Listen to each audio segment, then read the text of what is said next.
Hi guys, Jim from Power with Anna. Hi. This time we're going to do a little postnatal workout. So this isn't just for people that have only had a baby recently. This is for everybody because it's something that's really important to get the core activated and stronger for when we do other exercises.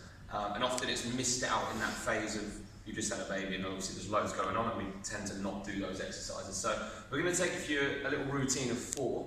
This is something that you can do at home. We are going to be using a Swiss ball at one point, but we'll give you an alternative for that if you don't have one. So Anna's going to be recent mummy, so she's going to go on all 4s on the mat to start with. So the setup for this is to go knees below the hips, hands below the shoulders, and what we're trying to find here is a really neutral spine. So Anna, if you tuck under, yeah, and then tuck the other way.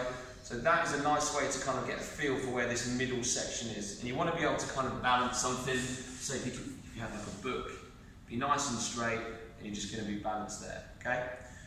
From there, we're going to get a bit of core recruitment in by lifting one hand just off the mat, and the opposite knee just off the mat. And it's as if Anna's trying to get like a newspaper just under her hand and just under her knee, and she's just going to hold this position. And notice Anna probably feels a little bit wobbly anyway because she's got a draw in. And when we say draw in the core, we mean like hold a wee in, which I'm sure some of you are used to doing anyway. And then we're going to make it harder, if you find this easy, by lifting the toe off the leg at the back. So Anna's got this knee off the floor, she's going to lift her left toe up as well to make it harder. Yeah, so that left toe is going to come off when she's ready. And Anna, do you notice the difference? Yeah. Yeah, so that's a lot harder. So you don't need to do that straight away, but if you get good at the first one and relax, then you can add the toe up to make it harder. So you want to do that looking to start at 10 seconds and then progress on, so you can do that for like a minute with really good stability as you do it. And then Anna will do the other side, exactly the same, starting at 10 seconds, and as you move through the core exercises, and you've done it a couple of times, you can start to go for longer. Okay? So that's going to be exercise 1. Exercise 2, we're going to come onto the back. Legs are going to come in, and we're going to go into a glute bridge. Some of you will have done this with Overpower if you've done warm-ups and stuff, so we're going to come up and squeeze the glutes. But what we want to focus on at the top is that the glutes are tight, but also that we're drawn in the core, and we're really clenching that position. And if you feel this in your lower back at all, you need to drop down. Okay, so Anna, go all the way down, and then reset again. So how long can you hold it for? And as soon as your lower back starts to hurt, it means it's taken over, and the glutes and the core aren't quite doing their job, and you drop down again. Yeah, and you're going to build up that time so that it can be up there nice and strong, ideally for a minute. You'll get a little bit of a burn on the glutes, and your core will be working with it nice and stable in those positions. Okay, so that's exercise 2. Perfect. Exercise 3 is going to be the one with the ball. So if you've got a Swiss ball, this is perfect. And we're going to show you a standing option as well, which works exactly the same way. So we're going to set up with a light dumbbell, and if you don't have a dumbbell, this could be a bottle of water or something with a little bit of resistance. So Anne's going to place it in one hand and be ready at the shoulder. Other hand's going to come up to the side with the palm facing up, okay? And already she's going to be feeling her core working to be nice and stable. So from there, she's going to press up and control back down, really nice and stable. Now, if you get confident with that one and you feel pretty stable through your core, you're going to lift the opposite foot up, a little bit like we did when we were kneeling. Again, hold that position, and then we're going to press and control back down. And the whole time we're going to draw in from the core, and we've still got some breathing going on, so we're not holding in our breath, we're in through the nose and out through the mouth. And we'll be looking at 5 each side on this one, so you then relax and switch arms to go to the other side. Yeah?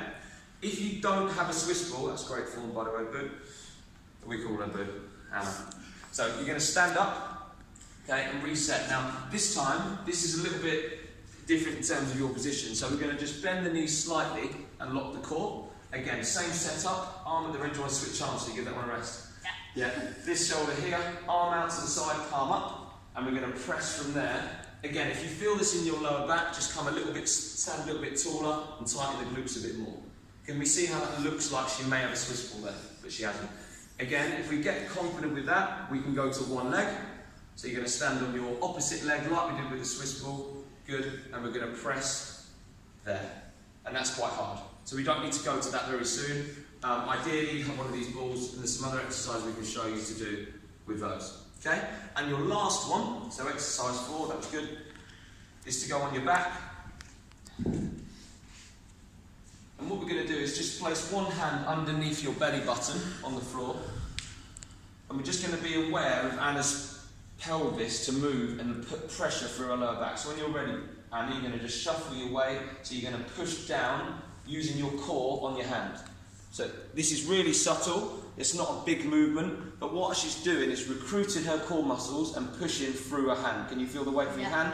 And then relax, okay, and reset. And again, we want to be able to hold and keep that tension for a while. And what you'll find is that you do it for a little bit and you struggle to keep the resistance on your hand.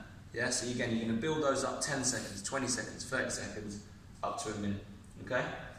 And that's a really simple routine. It won't feel like you're doing too much, but there's a muscle that runs round your core called the TVA, or the transverse abdominals, and that muscle is so important for being stable. When you do other core exercises like a climber and all of that, that's going to be our belt. Yeah, I call it the belt. Comes round here, and it's going to keep you locked in and more stable. So when we do other exercises or running or anything like that, you're going to feel more solid and have a stronger core. So anyone that's feeling like they need that, please go through that routine. And any questions, you can just message us and we'll give you some alternatives or feedback from what you said. Cool. Thank you. Thanks, Boo. See you.